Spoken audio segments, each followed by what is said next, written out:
창세기 12장 1절부터 4절입니다. 창세기 12장 1절부터 4절 합독하겠습니다. 시작. 여호와께서 아브라함에게 이르시되 너는 너의 고향과 친척과 아버지의 집을 떠나 내가 네게 보여줄 땅으로 가라. 내가 너로 큰 민족을 이루고 네게 복을 주어 내 이름을 창대하게 하리니 너는 복이 될지라. 너를 축복하는 자에게는 내가 복을 내리고 너를 저주하는 자에게는 내가 저주하리니 땅의 모든 족속이 너로 말미암아 복을 얻을 것이라 하신지라. 이에 아브라함이 여호와의 말씀을 따라갔고 롯도 그와 함께 갔으며 아브라함이 하란을 떠날 때에 75세였더라. 아멘.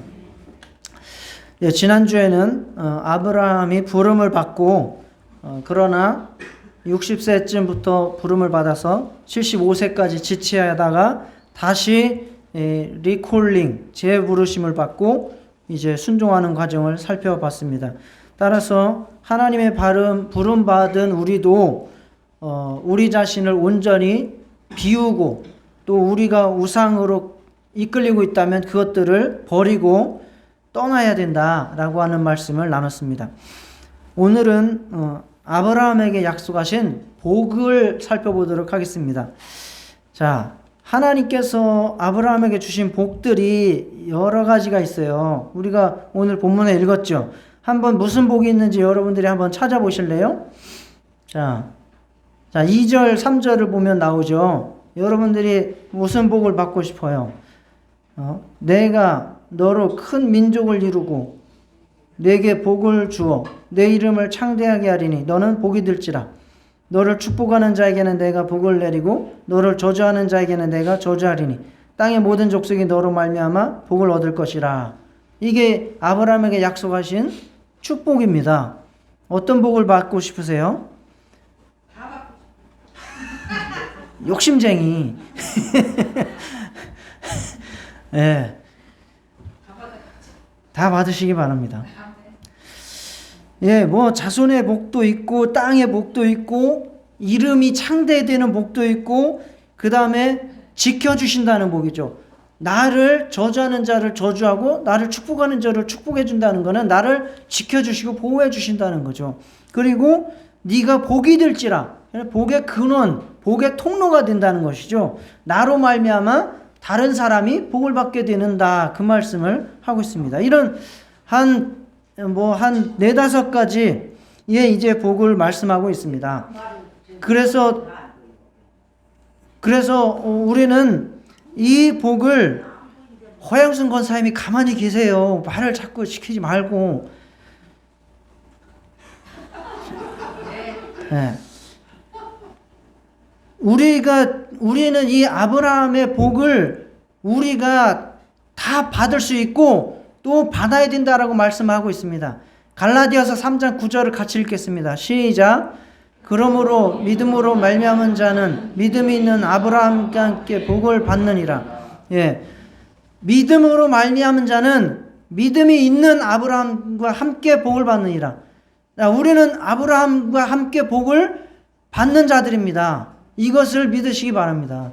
아브라함만 복을 받은 자가 아니라 우리는 믿음으로, 당연히 예수를 믿음으로 해요. 믿음으로 아브라함과 함께 복을 받느니라. 이 복을 어떻게 받을 것인지 또 어떤 복인지를 오늘 살펴보도록 하겠습니다. 자, 그래서 여러 가지, 한 5가지 정도의 복이 있는데 이것 중에서 자손의 복, 자손의 약속을 주신 그 복이 어떻게 아브라함에게 그리고 신약에서 예수를 통해서 영적으로 성취되었는지를 살펴봄으로써 이 아브라함에게 약속하신 복이 육체적으로 어떻게 임하는지 그리고 영적으로 신약적으로 어떻게 임하는지를 우리가 살펴보고 그것을 우리가 다 함께 받아 누리고 그것을 정말 흘려보낼 수 있는 복의 통로가 될 수 있는 저와 여러분이 되시기를 바라면서 말씀을 전하겠습니다. 자, 첫 번째, 자손 약속의 구약적 성취입니다. 자, 이 창세기 12장 1절부터 3절은요, 굉장히 중요한 구절입니다. 그래서 이게 창세기 12장 1절부터 3절을 중심으로 그 앞과 뒤로 구분을 하는 거예요. 그 앞에는 아브라함이 그렇게 왜 복을 받아야 되는지에 대한 설명이 있는 것이고, 그 이후로는 아브라함에게 약속하신 복이 어떻게 성취되었는지를 쭉 요한계시록까지 그냥 설명하는 거예요. 그러면 창세기 12장 1절부터 3절이 신구약 성경에 뭐라는 겁니까? 핵심이라는 거예요. 우리는 이 복을 받아야 되고 이 복을 또한 전수해야 되는 그러한 책임을 가지고 있다, 그 말입니다. 그만큼 중요한 구절이다. 그래서 오늘도 말씀을 잘 집중해서 들으시기를 바랍니다.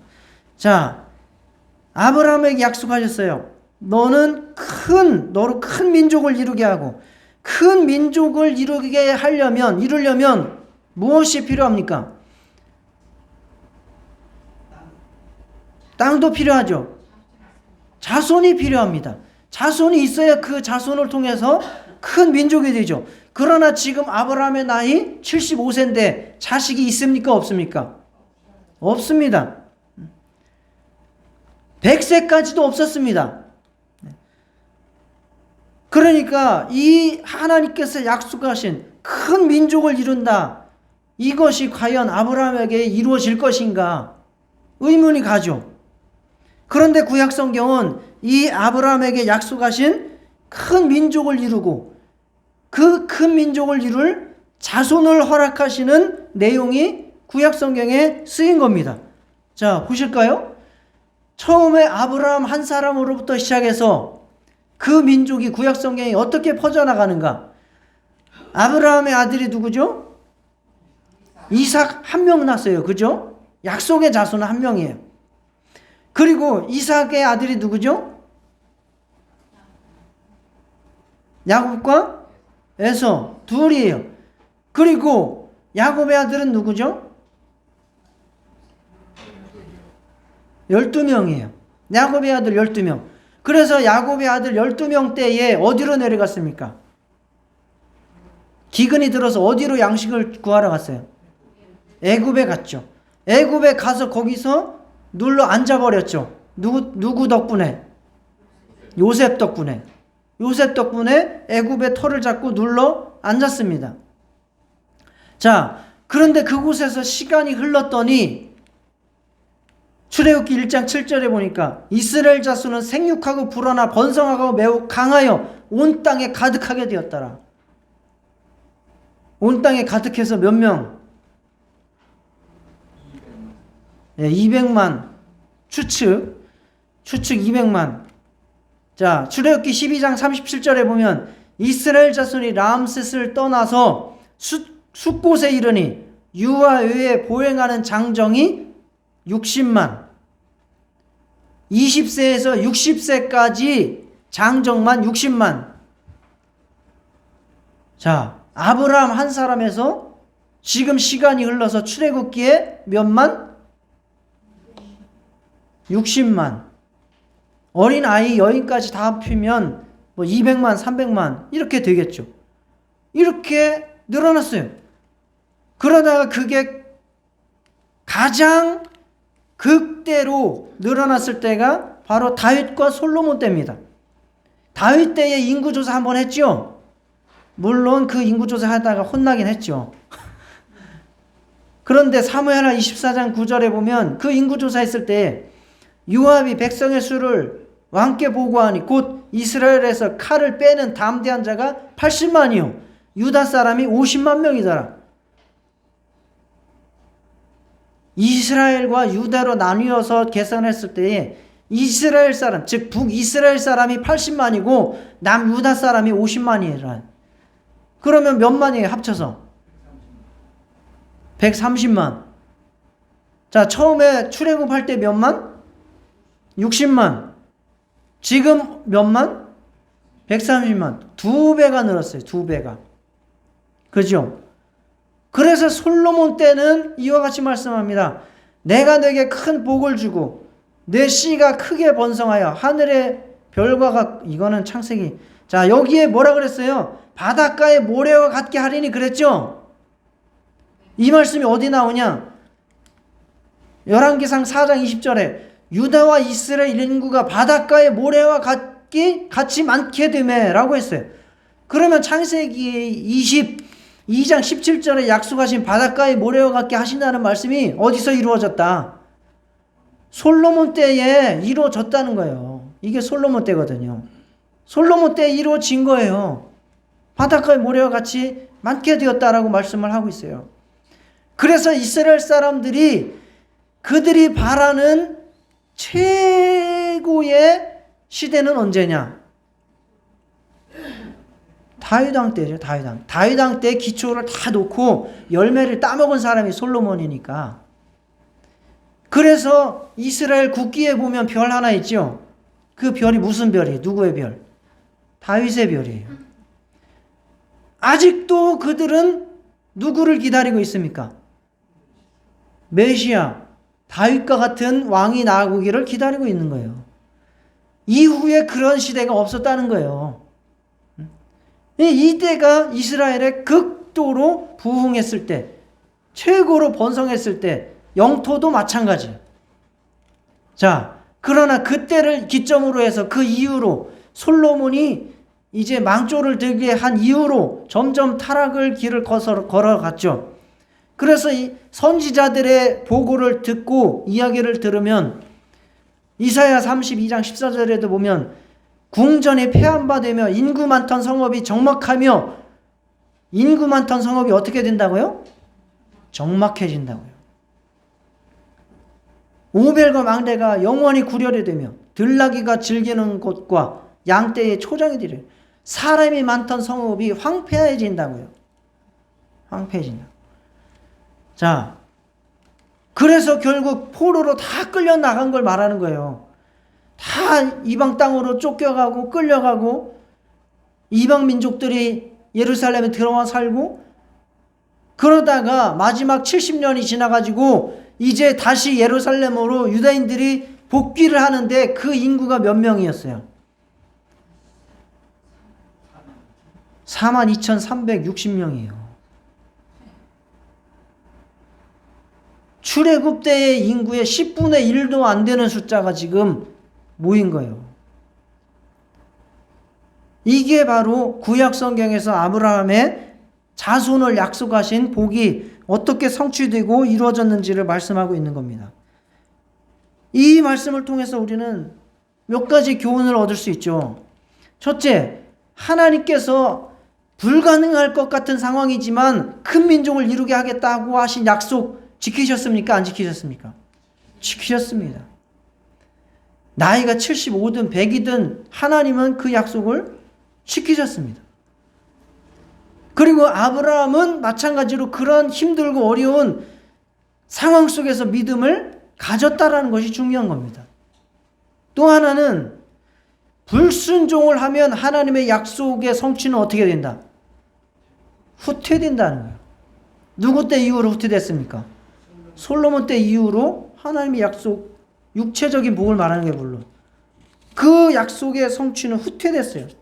그래서 출애굽 때보다 훨씬 10분의 1도 안 되는 숫자로 쪼그라들었어요.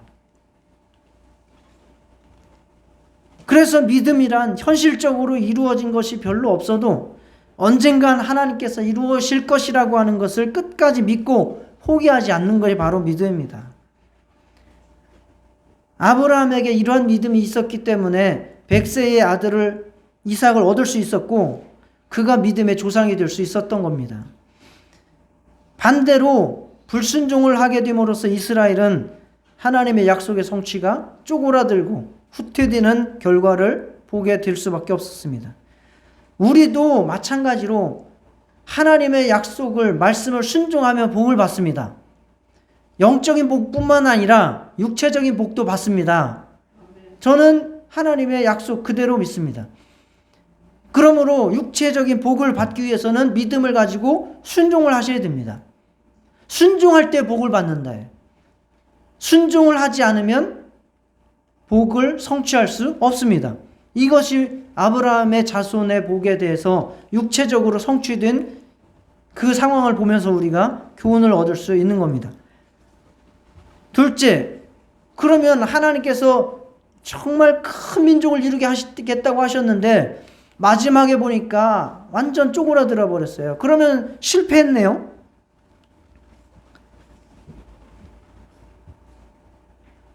이것에 대해서 신약 성경에서 어떻게 말씀하고 있는가?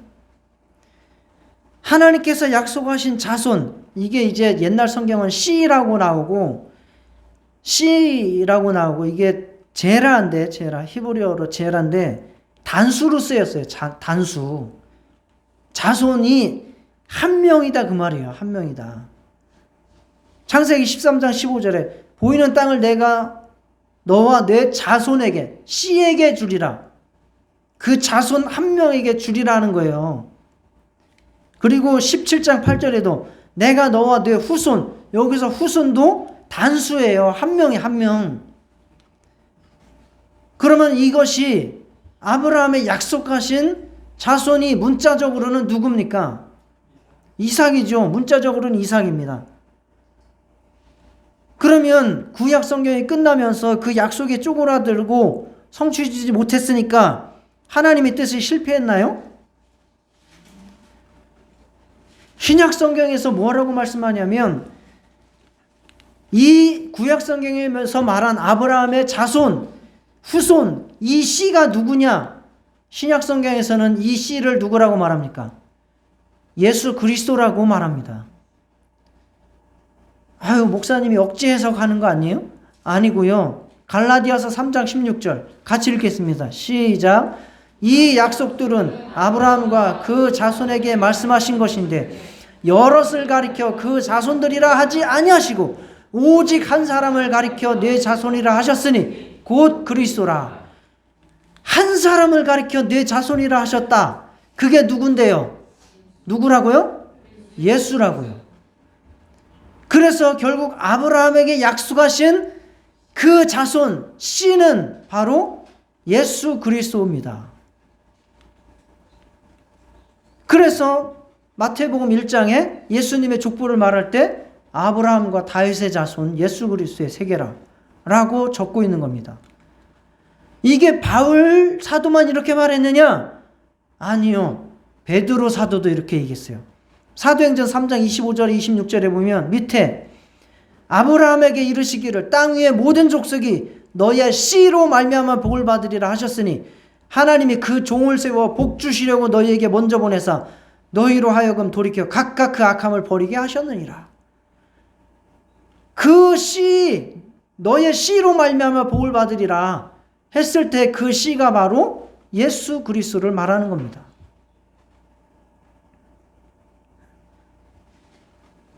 그래서 이삭은 신약 성경에 오실 아브라함의 진짜 씨, 영적인 씨의 예표예요. 육적인 이삭은 영적인 아브라함의 후손 씨의 예표라는 겁니다. 그래서 육체의 복이 아무리 충만하다 할지라도 그것은 영적인 복의 하나의 예표로 이해를 하시기 바랍니다. 예를 들어서 내가 신앙생활을 잘해서 했더니 하나님이 나한테 복을 주셔서 뭐 돈도 많이 벌게 해주시고 명예도 주시고 권세도 주시고 했어. 좋죠. 감사하죠. 그렇지만 그것은 내가 하나님께 받을 영적인 복의 뭐다? 예표다. 그렇게 이해를 하시면 됩니다. 그래서 거기에 목숨 걸고 그거에 올인하지 말라. 거기가 전부인 줄 알지 말라는 거예요. 그래서 이삭의 실상인 예수 그리스도가 바로 아브라함의 씨고 약속하신 씨고 그로 말미암아 이제 하나님의 큰 민족 즉 아브라함을 통한 큰 민족을 세우게 하실 겁니다. 그 자손들이 결국 누굽니까? 갈라디아서 3장 7절을 함께 읽겠습니다. 시작. 그런즉 믿음으로 말미암은 자들은 아브라함의 자손인 줄 알지어다. 믿음으로 말미암은 자들은 다 누구의 자손이에요? 이제 아브라함의 자손. 그 믿음이라는 게 아까 아브라함의 씨로 오신 예수 그리스도를 믿는 믿음을 말하는 거예요. 즉 예수 그리스도를 믿음으로 말미암아 아브라함에게 약속하신 큰 민족을 이루는 우리 교회, 성도, 하나님의 나라가 되었다 그 말입니다. 그래서 우리는 모두가 다 아브라함의 후손이고 하나님의 백성이고 하나님의 나라의 백성입니다. 이루어졌죠. 큰 민족이죠. 이걸 그냥 얼추 대충 잡아보세요. 지금 인구가, 전 세계 인구가 몇 명입니까? 전 세계 80이요? 80억이 넘었어요? 아, 그래요? 엄청 늘었네. 우리는 인구 준다고 난리인데 엄청 늘었네. 몇 년 전만 해도 60억 아니었어요? 이야, 대단하네. 자, 80억인데 그 중에서 몇 프로가 기독교인이죠?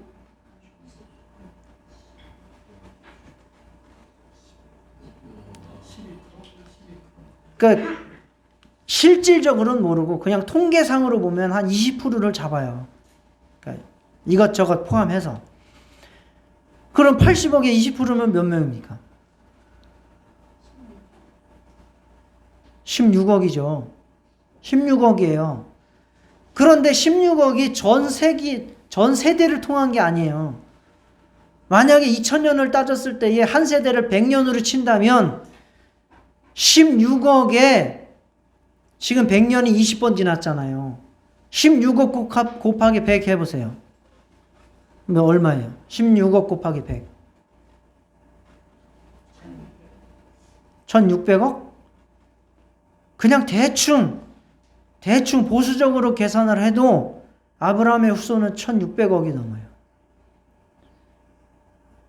그러니 하나님께서 약속하신 큰 민족, 그리고 앞으로도 영원한 하나님의 나라는 그렇게 결코 무너지지 않고 세워져 갔고 또 세워져 갈 것입니다. 그렇죠. 구약도 물론 있고 구약에 비해서도 훨씬 더 많은 숫자를 말하는 거죠. 구약에는 기껏해야 10만, 100만 요 정도잖아요. 그렇습니다. 그렇게 하나님의 약속은 육적인 뿐만 아니라 영적으로 예수 그리스도를 통해서 이렇게 이루어진 것입니다. 그래서 우리는 예수 안에서 아브라함의 복이 이방인에게 미치게 하고 또 우리로 하여금 믿음으로 말미암아 성령의 약속을 받게 하셨습니다. 너희가 그리스도의 것이면 곧 아브라함의 자손이요 약속대로 유업을 이을 자니라. 하나님의 나라를 동일하게 약속받는 자들이 되었다. 하나님께서 이루시는 큰 민족의 일원이 되었다라고 말씀을 하고 있는 겁니다. 자, 여기까지 아브라함에게 약속하신 자손에 대한 복이 육체적으로 구약 성경에서 어떻게 이루어졌는지 봤죠. 영적으로 신약 성경에서 어떻게 이루어지는지를 봤습니다. 그러면 나머지 다른 복들도 똑같은 방식으로 이해를 하시고 해석을 하면 된다는 거예요. 그 다음에 어떤 복이 있었죠? 땅이 있죠. 나라가 되려면 사람만 있으면 돼요, 안 돼요? 땅이 있어야죠. 땅이 어떻게 해서 이루어집니까? 지금 아브라함에게 땅이 있어요, 없어요? 없어요. 그래서 결국 어느 땅으로 하나님이 인도하셨습니까? 가나안 땅 들어갔어요. 가가지고 고생하다가 겨우 아브라함이 처음으로 산 땅이 하나가 있는데 그게 뭐예요? 네, 살의 묘자리 쓰기 위해서 산 막벨라 굴. 거기를 처음으로 아브라함이 땅을 샀어요. 그리고 그 이후로 가나안을 다 이제 점령을 하고 다윗과 솔로몬 시대에 영토 정복 전쟁을 펼쳐가지고 최고의 넓은 땅을 갖게 됩니다. 그러나 그것도 마찬가지로 그 이후로 다 뺏기고 쫓기고 포로로 끌리고 해서 땅이 없어요. 이스라엘이 땅이 어디 있습니까? 지금 있는 땅도 네 땅이니 내 땅이니 너네가 뺏은 거니 많이 이러고 있지 않습니까? 그죠? 이스라엘이 땅이 없어요, 지금. 그러면은 어떻게 이루어진다는 겁니까? 영적인 가나안이 뭡니까? 예수 그리스도로 말미암아 우리에게 주시는 하나님의 나라가 우리에게 주시는 약속하신 아브라함에게 약속하신 땅입니다.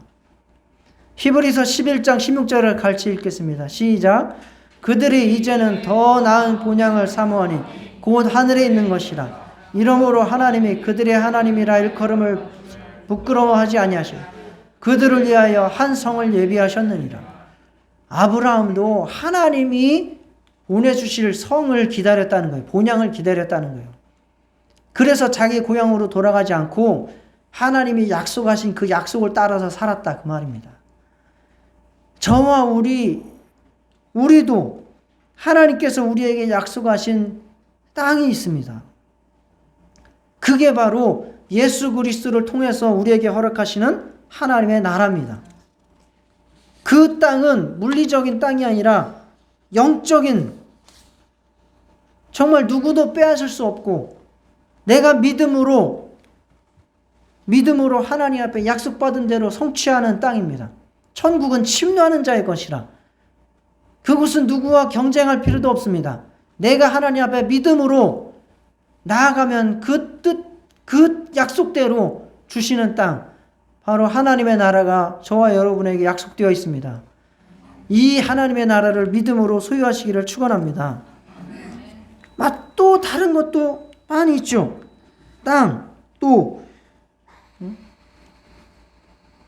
이름을 높여주신다. 내 이름을 창대하게 하신다. 말씀했죠. 여호수아 6장 20절에 보면 여호수아 이름을 창대하게 하신 적도 있어요. 여호와께서 여호수아와 함께 하시니 여호수아의 소문이 그 온 땅에 퍼지니라. 그러나 우리는 그것을 알아야 됩니다. 내가 내 이름을 높이지 않아도 하나님께 순종하고 하나님의 이름을 높이는 자들을 하나님은 그 이름을 높여주십니다. 예수 이름을 높여주셨죠. 빌립보서 2장 9절에 하나님이 예수를 지극히 높여 모든 이름 위에 뛰어난 이름을 주사. 하나님 뜻대로 순종하고 하나님의 이름을 위해 사는 자들을 생명책에 기록하시고 그들을 하나님의 나라에서 하나님의 손에 새기시고 그들을 불러주실 것입니다. 우리의 이름이 하나님의 나라에서 크게 되시기를 축원합니다. 또한 하나님은 당신의 백성의 인생을 보호해 주시고 책임지신다고 했어요. 신명기 31장 6절에도 강하고 담대하라 두려워하지 말라. 결코 너를 떠나지 아니하며 버리지 아니하실 것이라 약속했어요. 그러나 이거는 단서가 있어요. 뭐 할 때? 순종할 때예요. 신명기는 순종의 법이에요. 순종할 때. 순종하지 않았더니 어떻게 됐어요? 다 포로로 끌려가 버리고 말았어요. 그러나 신약성경에서 예수님은 우리에게 순종을 이루어 주시고 은혜로 우리에게 축복을, 보호를 약속해 주셨습니다. 그 보호라는 것은 육체적인 보호도 뿐만 아니라 영적인 보호를 말씀드리는 거예요. 요한복음 10장 28절 29절 내가 그들에게 영생을 주노니 영원히 멸망하지 아니할 것이요 또 그들을 내 손에서 빼앗을 자가 없느니라. 그들을 주신 내 아버지는 만물보다 크심에 아무도 아버지 손에서 빼앗을 수 없느니라. 절대 예수님의 손에서 빼앗기지 않겠다는 것입니다. 그게 우리를 향한, 우리 영혼을 향한 보호입니다. 내가 믿음을 저버리지 않는 이상 예수님은 우리를 버리지 않으신다. 그래서 예수님의 악수법 제가 알려드렸죠. 여러분 옆에 사람과 악수할 때 어떻게 해요? 악수해보세요. 악수해보세요. 네. 예수님의 악수 어떻게 하신다고요? 이렇게 한다고. 이렇게 해보세요. 아니 옆에 사람한테 해야지. 아니 팔을 잡으라고. 팔을. 네. 예수님은 팔뚝을 잡고 내가 손을 놔도 놓쳐요, 안 놓쳐요? 안 놓치신다. 그게 예수님의 지키심이에요. 보호하심입니다. 또한 복의 근원이 되게 하신다 그랬어요. 복의 근원은 내가 복을 받아서 그 복을 다른 사람들한테 전해준다고 말입니다. 나를 통해서 다른 사람이 복을 받게 된다는 거예요. 그래서 빨대 꽂고 살게 해준다는 거예요. 그 연예인들 보면은 한 사람 뜨면 그 주변 사람들 다 거기 빨대 꽂고 살잖아요. 그죠? 빨대 좀 꽂을 데 없어? 이러면서 이제 빨대 꽂고 살잖아요. 근데 여러분들이 다른 사람한테 좀 이렇게 흘려 보내줄 수 있는 복이 있으면 좋지 않겠어요? 응? 내가 빨대 꽂을 생각만 하지 말고 누구든지 나한테 와가지고 빨대 꽂으면 그 사람도 행복하게 살 수 있으면 좋잖아요. 그게 복의 등로, 복의 근원이 되는 거예요. 신명기 28장 12절에 말씀하셨어요. 여호와께서 너를 위하여 하늘의 아름다운 보고를 여시사 내 땅에 때를 따라 비를 내리시고 내 손으로 하는 모든 일에 복을 주시리니 내가 많은 민족에게 꾸어줄지라도 너는 꾸지 아니할 것이요. 할렐루야. 복을 받아서 내가 꾸어줄 수 있는 사람이 되면 좋잖아요. 다 이런 복 받으시기를 축원합니다. 하나님이 복을 주시리니 내가 많은 민족에게 꾸어줄지라도 너는 꾸지 아니할 것이요. 꾸어주는 것도 좀 약해. 그럼 어떻게 해줘요? 꾸어주지 말고 어떻게 하면 돼요? 그냥 줄 수 있으면 더 좋지. 그냥 나눠줄 수 있으면 더 좋지. 그런 복도 받으시기를 축원합니다. 옆에 한번 다녀볼게요. 제가. 자, 시편 81편 10절. 나는 너를 애굽 땅에서 인도하여 낸 여호와 내 하나님이 내 입을 크게 열라 내가 채우리라. 입을 크게 여세요. 아유, 내 인생 뭐 이제 그냥 이대로 살다 죽는 거지 하지 마시고 하나님의 복 주세요. 하나님의 복 더 받고 싶어요. 내가 잘 먹고 잘 살려고 하는 거 아니에요. 제가 받으면 다 정말 하나님 나라 위에 쓰고 주변 사람들 다 행복하게 살 수 있도록 제가 사용할게요. 저 복 주세요 라고 기도하라는 거예요. 자, 따라 하시겠습니다. 내 입을 크게 열라. 내가 채우리라. 예, 입을 크게 열고 기도하시기를 축원합니다. 하나님의 약속은 반드시 이루어진다고 했습니다. 그래서 이거를 구할 때에 하나님이 나한테 복을 주시면 내가 이렇게 할 수 있지 뭐 라고 생각하지 마시고 이걸 역발상이 필요해. 자, 여러분도 여러분 자식들에게 쓰는 방법이야. 이게 똑같아. 역발상이 필요하다고. 아니, 나한테 주시면 내가 이렇게 하지가 아니라 내가 먼저 다른 사람에게 섬기고 베풀면 하나님이 나한테 어떻게 하신다? 채워주신다라고 믿으면 돼. 그럼 저는 이거를 진짜 경험을 합니다. 제가 뭐 여유 있어서 사는 거 아니에요. 그렇지만 내가 쓸 때 안 쓰고 살지 않습니다. 다 씁니다. 그런데 저는 계산하고 살지 않는데 하나님이 다 채워줘. 저는 진짜 이거 간증이에요. 내가 쓸 때 다 쓰고 해야 될 때 다 하고 될 수 있으면 섬기려고 하고 하면 하나님이 거기에 채워줘서 다 또 살아가게 한다니까요. 이렇게 먼저 하나님 앞에 역발상의 믿음을 가지시기를 축원합니다. 복 주세요. 그러면 제가 어떻게 한번 해볼게요. 반대로 내가 먼저 하나님의 복을 내보내면 하나님이 나에게 채우신다고 믿으시기 바랍니다. 그게 믿음이죠. 잠언 11장 24절 25절 흩어 구제하여도 더욱 부하게 되는 일이 있나니 과도히 아껴도 가난하게 될 뿐이니라. 그러니까 복이라는 게 내 뜻대로 된다 안 된다? 안 된다. 그냥 계속 그냥 그렇게 사는 거죠. 다람쥐 쇠바퀴 돌듯 월급 받아서 그거 또 이자 갖고 빚 갖고 살고 또 월급 받아서 이자 갖고 빚 받고 먹고 살고 계속 이렇게밖에 못 산다는 거죠. 이게 현대인들 지금 대한민국 사람의 사는 모습이죠. 뭐 대부분 정말 자유롭게 물질에서 자유로우시려면 하나님의 복으로 사셔야 돼요. 하나님의 복으로 사셔야 돼요. 그 계산에서 살아가지고는 답이 안 나와요. 그냥 물질에서 자유롭게 하나님 믿고 하나님 뜻대로 살면 하나님이 더 큰 복을 주신다고 믿으시면 돼요.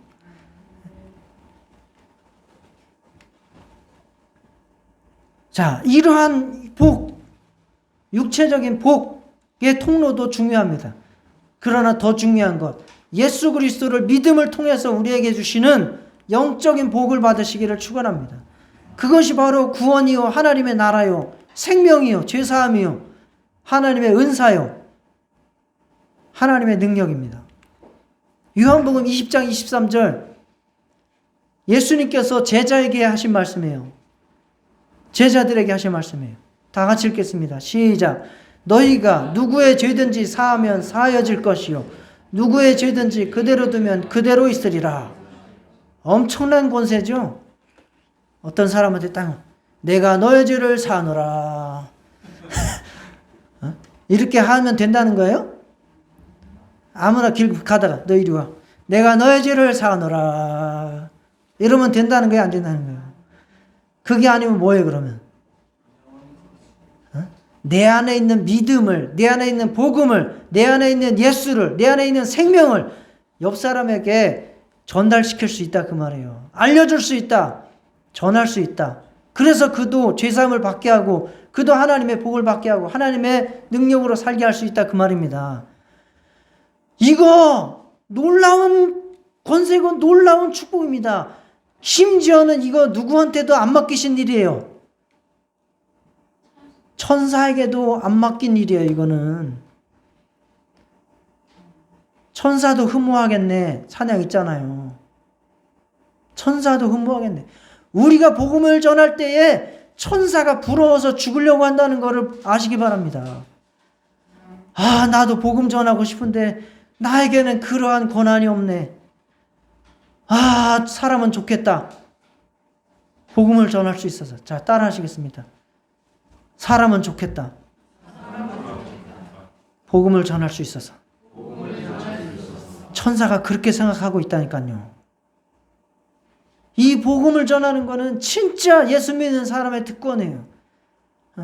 예수님께서 강제로 할 수도 있어요. 이거 한 사람 예수 믿기에 만들고 싶어서 밤에 가가지고 하나님이 손가락 하늘로 진 누르면서 너 믿을래 안 믿을래 하면 쉽게 믿을게 할 수 있어요. 그죠? 하나님 그렇게 안 하세요. 누구를 통해서만?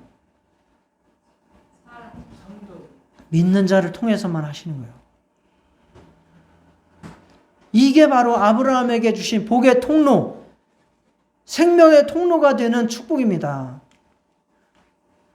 그래서 예수님께서 우리에게 마지막 땅에서 지상 명령으로 주신 말씀이죠.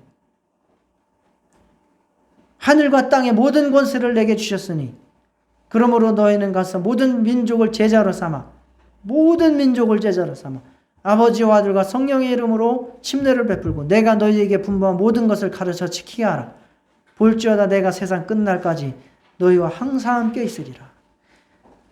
이게 바로 하나님께서 우리에게 주신 복의 통로, 축복의 통로, 생명의 통로가 되게 하는 복입니다.